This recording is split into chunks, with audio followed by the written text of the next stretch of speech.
Voici le mauvais calcul des Américains sur la Russie. La rivalité entre les Américains et les Russes ne date pas d'aujourd'hui. Elle existait depuis mais elle s'est surtout accélérée après la Deuxième Guerre mondiale entre le jeune président américain John Kennedy et le président soviétique Nikita Khrouchtchev à partir des années 1962. Les Américains ont toujours considéré les Russes comme une menace potentielle car c'était la seule puissance qui pouvait leur tenir tête.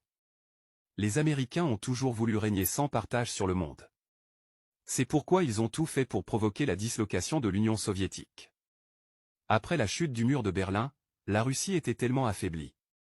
C'est ainsi que les Américains sont devenus les seuls maîtres du monde. C'est à partir de ce moment qu'ils ont émis l'hypothèse de la division de la Russie en 50 États. Beaucoup de personnes ne le savent pas mais la Russie est le plus grand pays du monde avec 17 millions de kilomètres carrés. Il faut multiplier la France fois 34 pour obtenir la Russie. C'est donc un immense pays avec beaucoup de ressources minières. Les Américains ont compris qu'ils pouvaient utiliser l'Ukraine pour affaiblir la Russie et la démanteler en petits morceaux pour piller ses ressources. Beaucoup de réunions ont été tenues par les Américains et les Européens pour discuter de comment ils allaient morceler la Russie. En 2014, les Américains provoquent un coup d'État en Ukraine pour renverser le président à l'époque qui était pro-russe. L'objectif pour les Américains, c'est de placer un président marionnette pour dérouler leur agenda contre la Russie. C'est à partir de ce moment que la CIA a placé les 12 bases militaires secrètes qui ont été révélées recensement. En fin d'année 2021, les Américains savaient que Vladimir Poutine allait intervenir en Ukraine car ils l'ont voulu eux-mêmes en poussant la Russie à bout. Ils étaient convaincus que c'était le moment idéal pour réussir leur plan.